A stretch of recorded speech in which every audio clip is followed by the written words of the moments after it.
The twin suns of Draxia Prime burned high over the ceremonial arena, casting sharp shadows over stone pillars and alien banners rippling in the desert wind.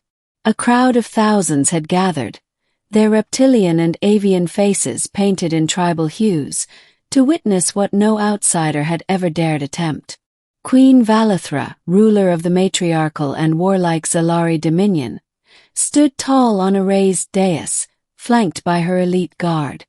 Her scales shimmered like polished obsidian, and her crown of bone and crystal curved like horns above her skull. Beneath her cloak of woven flame beast fur stood Princess Tyri, her only daughter, the pride of the realm, and the sharpest blade of her generation. But today, all eyes were on the creature in the pit below, a towering mutated sand beast known only as the Gorvath. And standing opposite the beast, wearing dust-covered armor and a defiant scowl, was the human. "Your Majesty," the human shouted, voice amplified by a translator drone. "If I kill it, your daughter's hand is mine." Queen Valithra narrowed her serpentine eyes. "A male who dares demand a Zalari female as a reward. Your arrogance is entertaining." The crowd hissed and clicked in amusement. "She is not a prize," Valithra said. "But you asked for a challenge worthy of her. If by some miracle you slay the Gorvath, I will permit her to choose you." A hush fell over the crowd as Tyri looked sharply at her mother, then at the human. Her silver eyes locked with his, and for a fleeting moment, something electric passed between them. The human drew his blade, an alloyed vibrasword cobbled from scavenged alien tech. "Fair enough." Part 2. The Beast. The Gorvath charged, claws raking through the sand, its roar shaking the arena's foundations. The human, Kale Mason, ex-colonial ranger and earthborn survivalist, rolled to the side, narrowly avoiding a swipe that could have split him in two. "Move faster, ground walker," shouted a Zalari noble from the stands. "He'll be crushed." But Kale was studying the creature.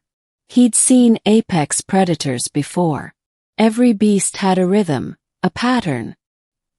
He ducked under the Gorvath's tusk lunge and slashed upward, slicing across its jaw.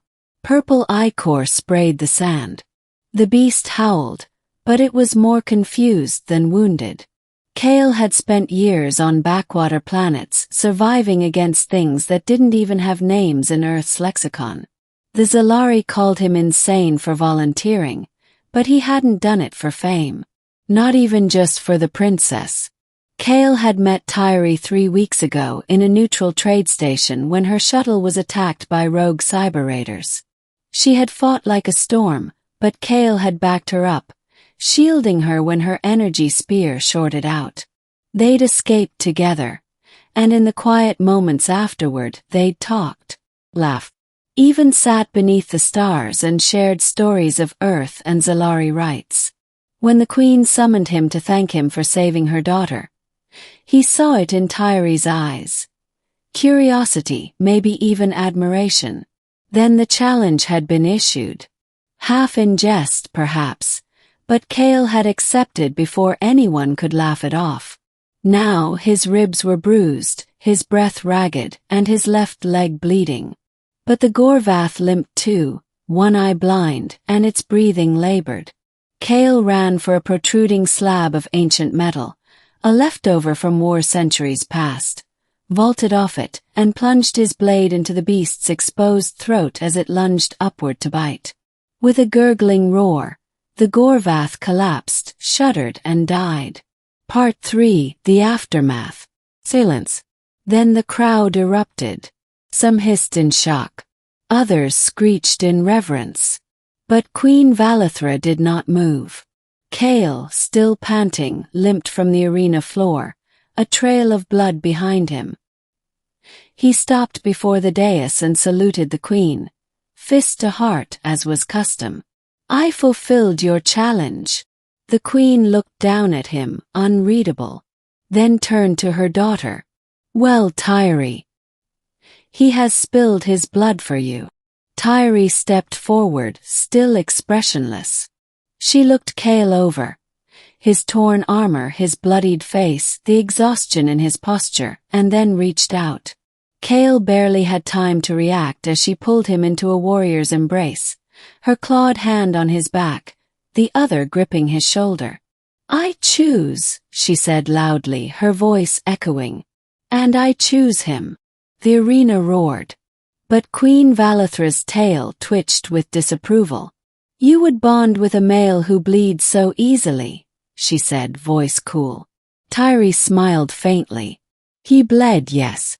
But he won. Against what no Zalari male ever dared face.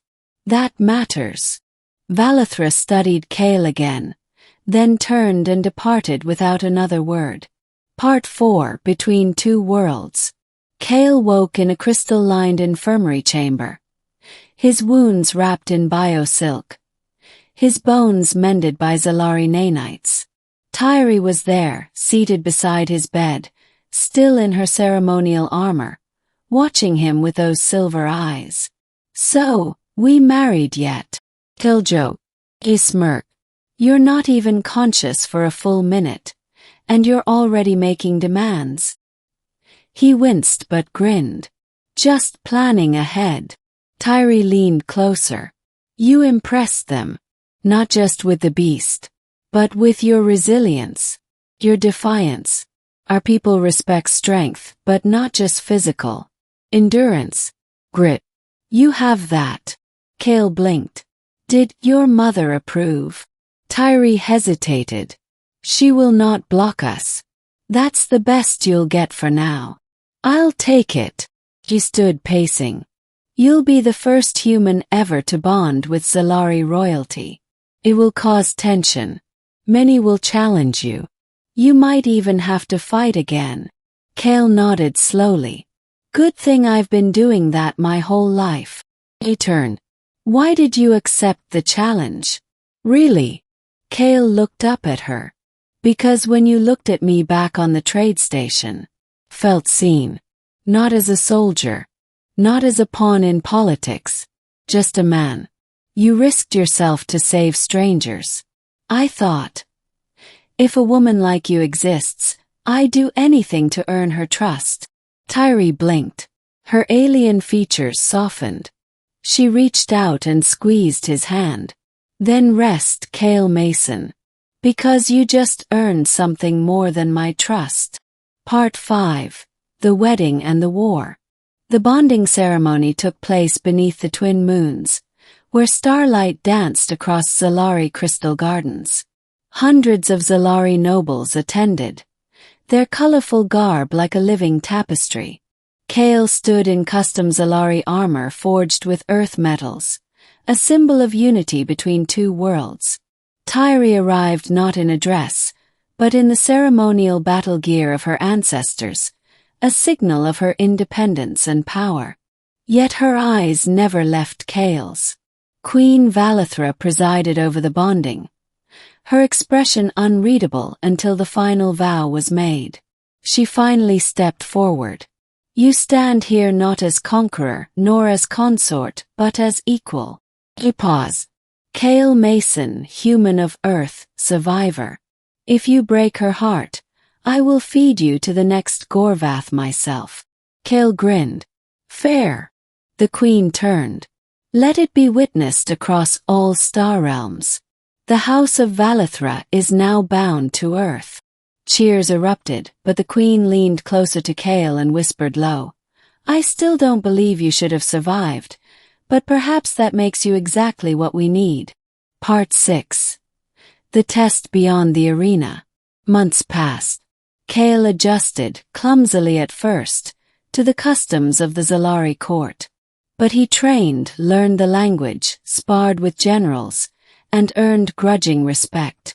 Then, when a rogue clan threatened the southern territories, Queen Valithra made a calculated move.